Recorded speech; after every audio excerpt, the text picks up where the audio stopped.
You're the reason Mom took her own life. I want a divorce right now. I was dumbfounded when I suddenly received an angry call from my husband while having lunch outside.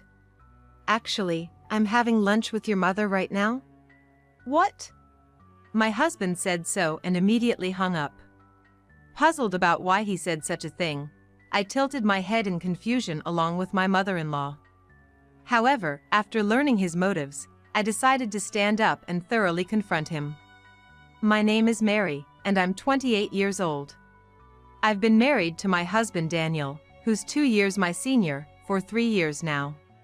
While supporting my husband who works as a company president, I also started working from home to help with the household finances. But it seems Daniel wasn't too happy about me working. You don't need to work, you know. That wasn't a word of appreciation for me trying to balance housework and a job. It'll look like I'm not earning enough if my wife has to work. I was disappointed with my husband who cared only about his own appearance. But to that, I was often uplifted by my mother-in-law, Susan. It's commendable that you're working from home on your own terms. And she often invited me out for lunch. I loved Susan, and despite how I felt about my husband, I was content with my life. Maybe I've been too lenient with Daniel. One day, while chatting in a cafe with Susan, she sighed. I spoiled him as an only child, but lately, he's been asking for money frequently. He says it's for the company, but it seems suspicious. I had no idea. Daniel never mentioned anything like that to me. But knowing my husband who likes to show off, even if the company was in trouble, he probably wouldn't tell me until it was too late. I sometimes regret how I raised my child.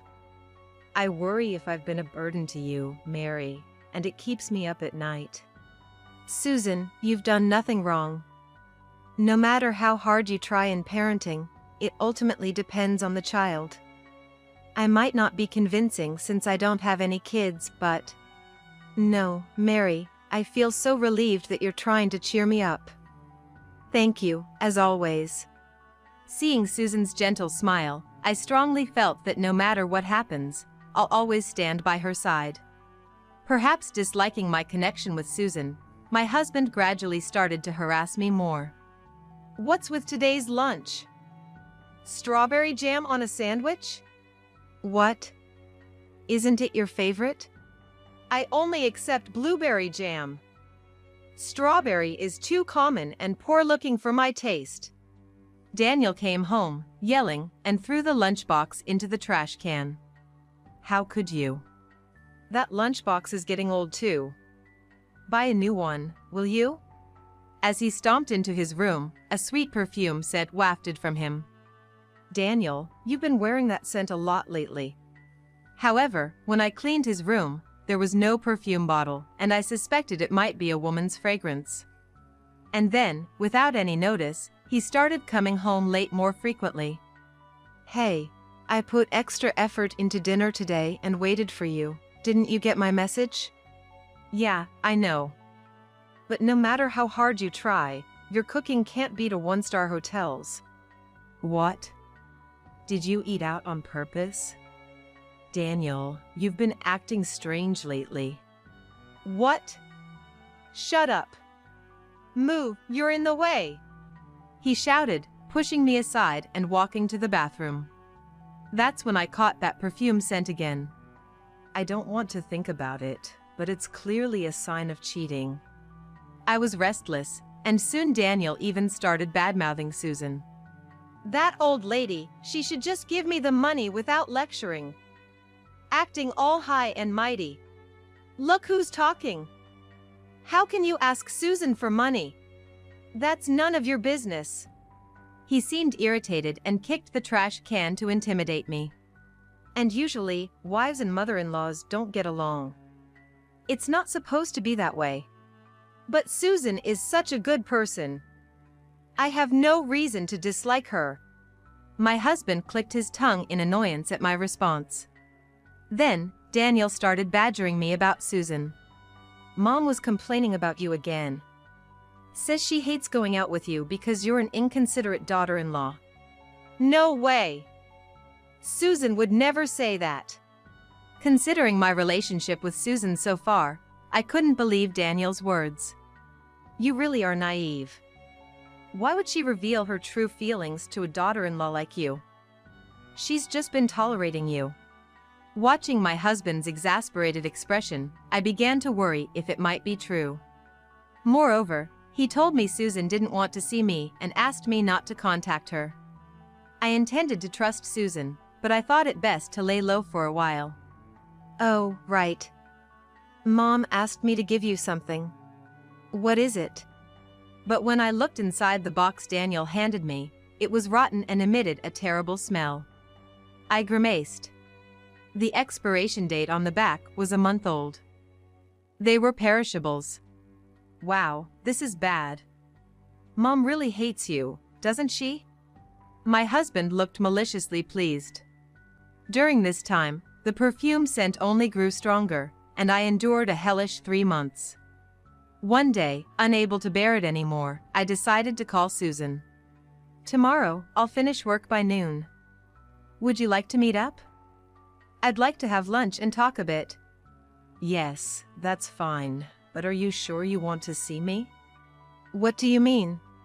I only understood the meaning behind Susan's words when we met the next day in a private room at a restaurant. It turns out my husband had also lied to Susan, telling her I'd been speaking ill of her. Of course, the story about Susan complaining about me was also a lie by my husband. I thought so too. But I was worried maybe it was true. These past 3 months have felt like I was dead inside. I also thought there's no way you would say such things, but just in case it was true, I was avoiding going out with you. So what's with the rotten perishables? What? What are you talking about? Seeing Susan tilt her head in confusion, I realized that was also a lie by Daniel. While Susan and I, feeling distrustful towards Daniel, were discussing our next steps over lunch, my phone rang. Huh? It's Daniel. I excused myself to Susan and answered the call, only to be yelled at by my husband. It's your fault. What? Why are you yelling at me all of a sudden? You bullied Mom into taking her own life. I want a divorce from you right now. Confused by Daniel's words, I was stunned. Actually, I'm having lunch with your mother right now. What? Surprised, my husband immediately hung up. What was that about? What happened? Before we could even ponder, Susan received a call. Hello? Oh, Daniel? What's up? Susan quickly switched her phone to speaker mode. On the other end, my husband's voice lowered, as if he was trying to find out something.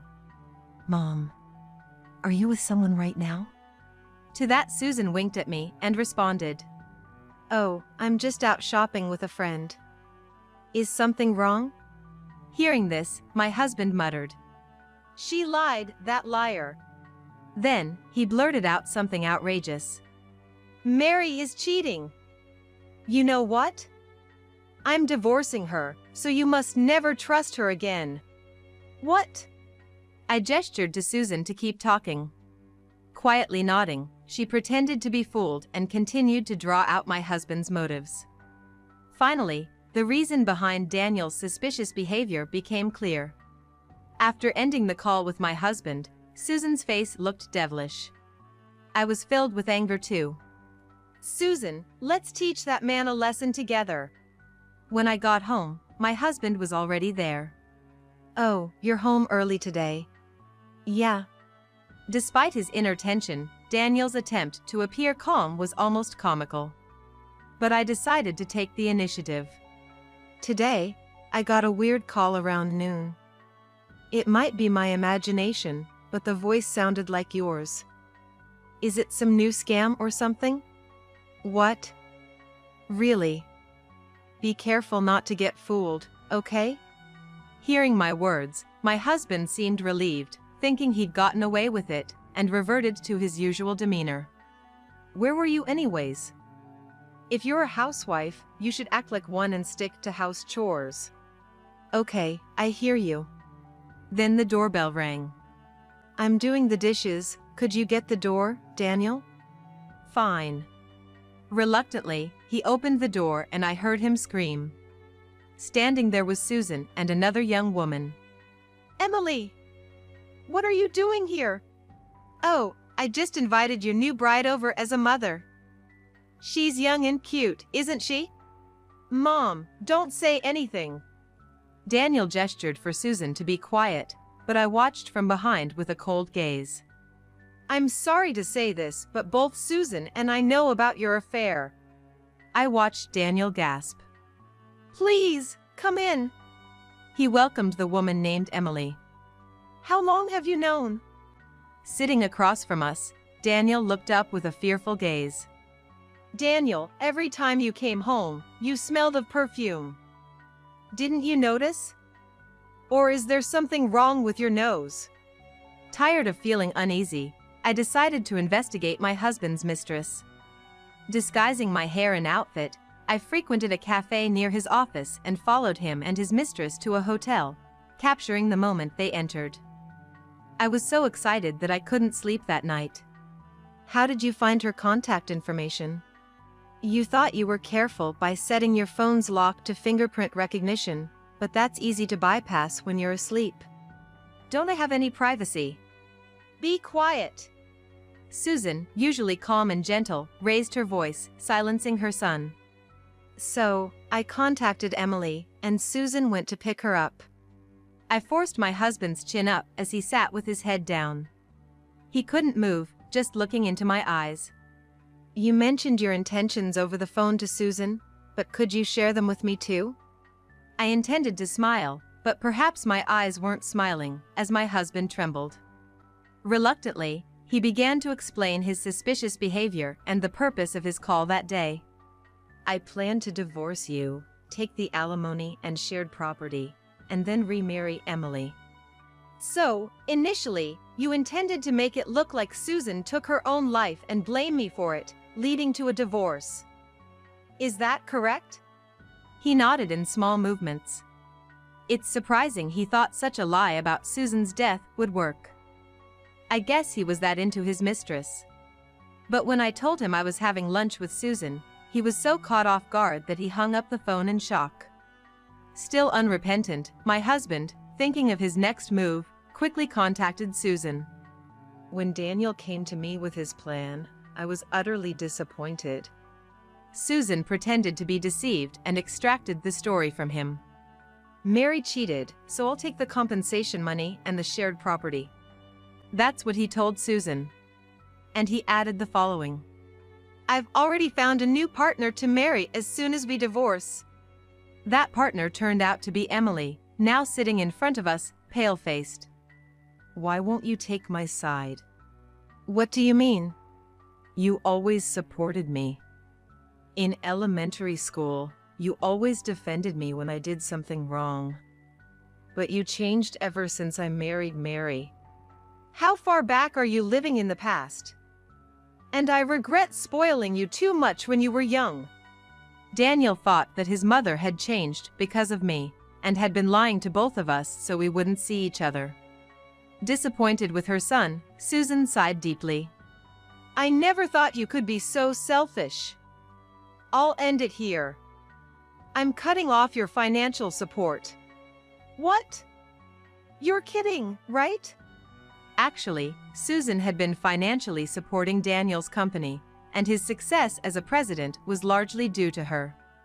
However, after becoming suspicious of his constant requests for money, Susan discovered he was using the funds for his mistress and not the company.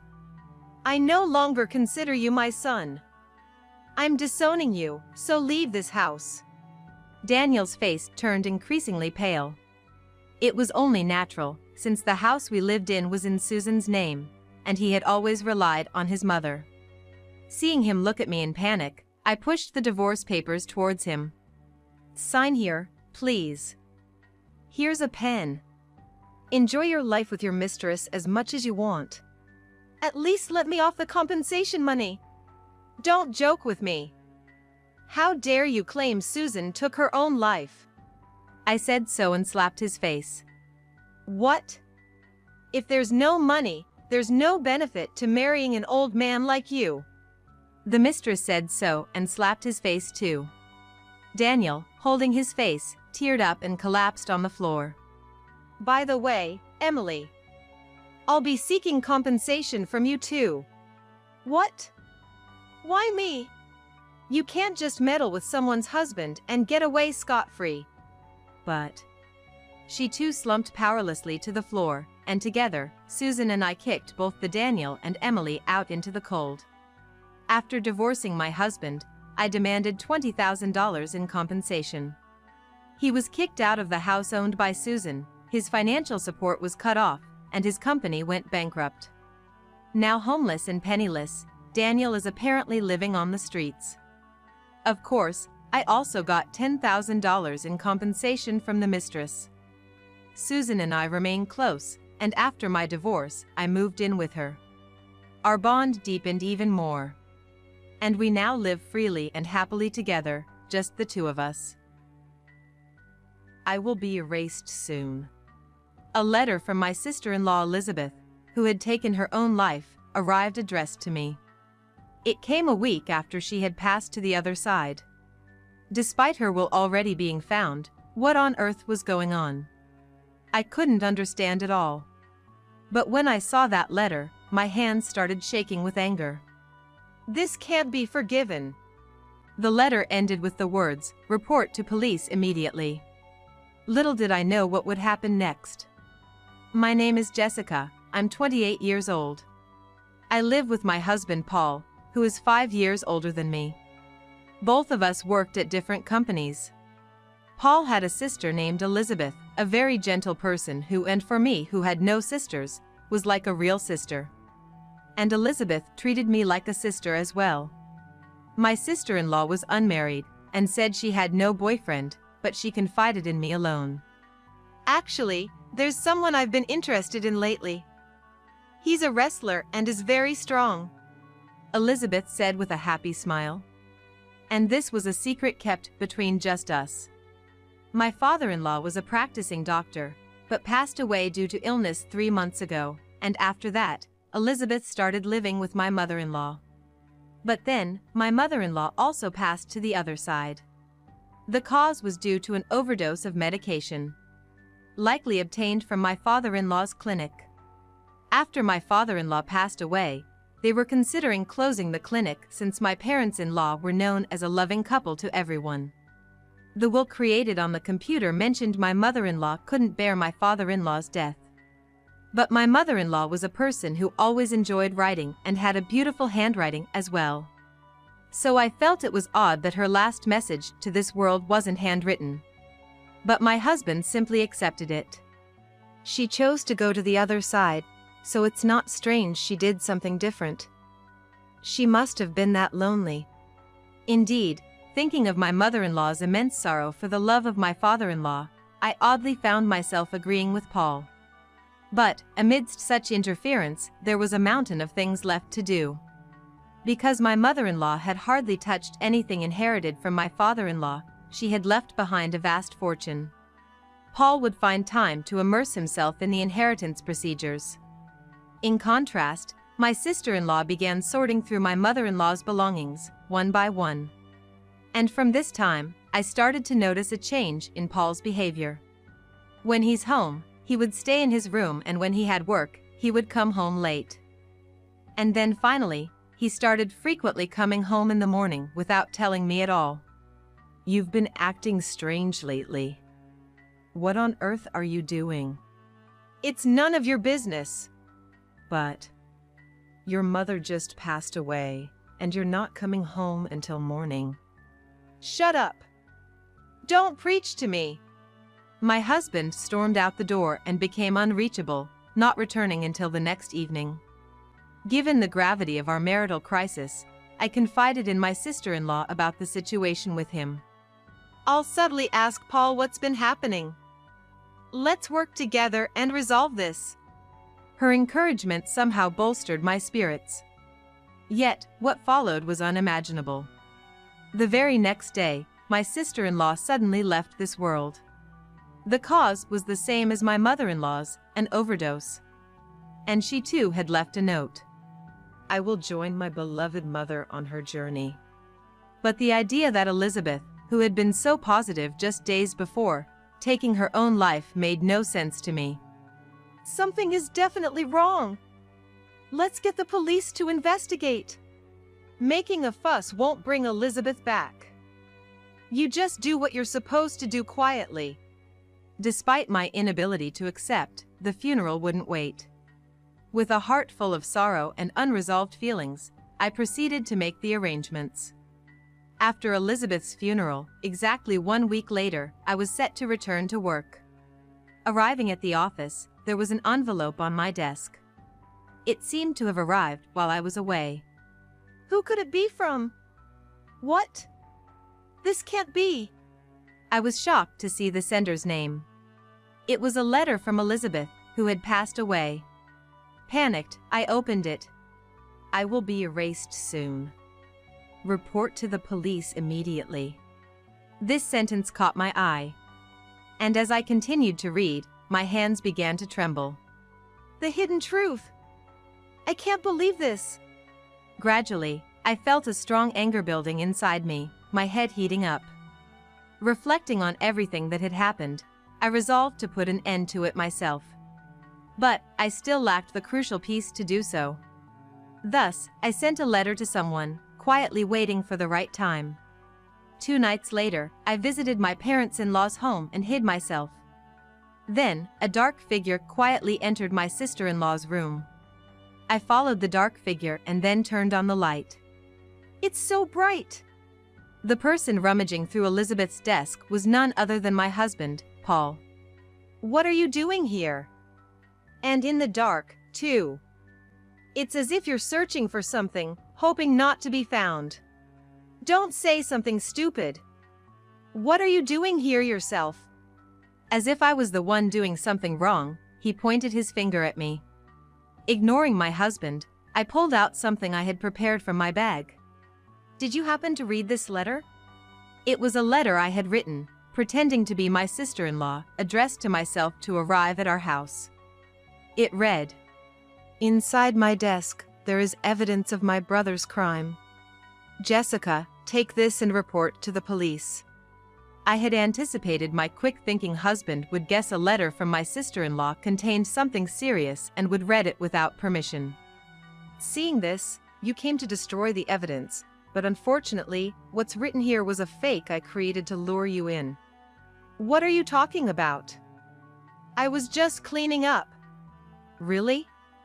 Then can you say the same after seeing this? I took out the letter I had received from my sister-in-law a few days ago. Elizabeth knew you were responsible for sending your mother to the other side. That's why she pressured you to turn yourself in, right? But you took care of her too. Hearing these words, my husband instantly turned his face away. I pressed on, presenting the content of the letter to Paul.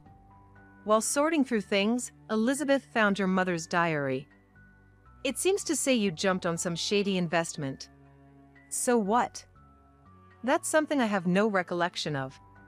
Lies. It's all written here. I took out the diary my sister-in-law had enclosed in the letter. According to it, Paul had been pestering her to invest the family's fortune. Despite her refusals, he was persistent, causing her great distress. Unable to confide in anyone, my mother-in-law poured her anguished heart into the diary. Look here. As long as I'm in my right mind, I'll never let the fortune my husband left to be used for such dubious purposes. I want to live long, for the both of us. It says so, right? So what if it does? The evidence here made Elizabeth realize you must have been the one to end your mother's life. However, no matter how much my Elizabeth searched, she couldn't find definitive proof you sent my mother-in-law to the other side. As a last resort, Elizabeth tried to get a confession out of Paul. But my sister-in-law thought, being capable of such acts towards his own mother, he might not spare her either. If anything happened to her, she entrusted me through the letter to report my husband to the police. Hey, all of that is just made-up stories. After all, There's no conclusive evidence I sent those two to the other side, is there? You rummaging through Elizabeth's belongings right now is evidence enough. Calm down, will you? Saying this, my husband left the room and returned with coffee he had brewed in the kitchen. Here, drink this and calm down. Paul offered the coffee with a nonchalant demeanor. But this was exactly my aim. Surely you've mixed something strange in large amounts in this. Indeed, no decisive evidence of his crimes was found, as my husband said. However, it was almost certain Paul was responsible for their deaths. And the deciding factor for my mother-in-law and sister-in-law's journey to the other side was medication. I figured if I made enough noise, you'd surely try to do the same to me too. If you handed me a drink or something, I thought it would surely contain something suspicious, becoming irrefutable evidence. My husband, clearly unsettled by my deductions, clicked his tongue. Basically, you jumped at that get-rich-quick scheme because you were squandering money on a woman, right? I had long suspected our marriage had grown cold and wondered if Paul was having an affair. Since a lot had been going on regarding my mother-in-law and sister-in-law, I had left it alone, but now I decided to thoroughly investigate Paul's background. Then, I found an unknown credit card in his room and discovered a history of purchases of expensive women's brand items on the statement. And I found this as well. I pulled out a club hostess's business card I found in the inner pocket of his suit. I went to the club and met the woman named on this card. What? You met Nancy? Since she wasn't looking for any trouble, she told me everything just like that. She said you two were already in a relationship. According to Nancy, Paul was the one who persistently approached her. However, for her, Paul was just a good target, entering into the relationship only to get money from him. Knowing Paul was married, Nancy demanded compensation from him, which he complied with. But she's been feeling bothered by you for a while. She said she was going to change clubs to cut ties with you. Too bad. What? But I spent so much on her. Tears welled up in Paul's eyes as he hung his head. Paul, infatuated with another woman, was now depressed because his affair partner dumped him. How dare you act like this in front of your wife? I couldn't help but feel another wave of anger. Then suddenly, Paul lunged at me. Give me the coffee. He tried to snatch the coffee, which likely contained a large amount of medication and could serve as evidence of his crime. Stop it. Let go. Just give it to me. I struggled fiercely, but the difference in strength meant it was only a matter of time before the evidence ended up in his hands. But then, someone intervened to help. Get your hands off her. Easily knocking Paul down and pinning him to the floor. Who on earth are you? He's Richard, the man Elizabeth loved. He worked at the same place as my sister-in-law and had attended Elizabeth's funeral. Before Elizabeth passed away, she had mentioned about Richard. There's a wonderful man with a wrestling background. Seeing Richard, a solidly built man, holding back tears in front of Elizabeth lying in peace, I instantly knew he was the man my sister-in-law had loved. Approaching him, he opened up about his feelings for Elizabeth. Richard, too, couldn't believe my sister-in-law had taken her own life, and we exchanged contact information, promising to share any new information. In order to carry out this plan, I had asked him to hide just in case. Damn it! You tricked me! My husband struggled, and with my help, the two of us managed to subdue him. Thinking he couldn't escape, Paul suddenly changed his tune. Look, Richard, can't we talk this out? If you let me go now, I might even share a bit of my family's wealth with you. You open your mouth and that's what you suggest? Jessica, you too. You know your husband could be criticized by society. Appalling. Did you really think I'd stay by your side for life? You really are full of yourself. You and I are over. When I mentioned breaking up, my husband's face turned pale. What? I'm going to be abandoned by my wife and get locked up? No, I don't want that. Paul struggled fiercely again, but Richard restrained him. "I'm sorry. Please forgive me." "Never. You took the lives of your own mother and sister." Thinking of the two who had gone to heaven, I couldn't let Paul get away with this. I clenched my fists and glared at my husband. "You're the worst kind of human being. I will never forgive you, Paul. Serve your time quietly behind bars. Just be prepared never to see the outside world again. My life is over." Crying out, my husband was immobilized by me and Richard. We then called the police, and soon after, officers arrived and took him away. Paul was later interrogated and seems to have confessed. A large amount of medication was detected in the coffee, sealing his fate. Aware of the severity of his crimes, he seemed to have resigned himself to his fate, losing all energy in life. As for myself, I divorced Paul and demanded a compensation of $30,000 from him and $10,000 from Nancy. And as for Richard, he said he is going to move on with his life. After all the procedures were completed, I moved to a new home, ready for a fresh start. I've been assigned new tasks at work, and despite the challenges, I feel the most fulfilled I've ever been.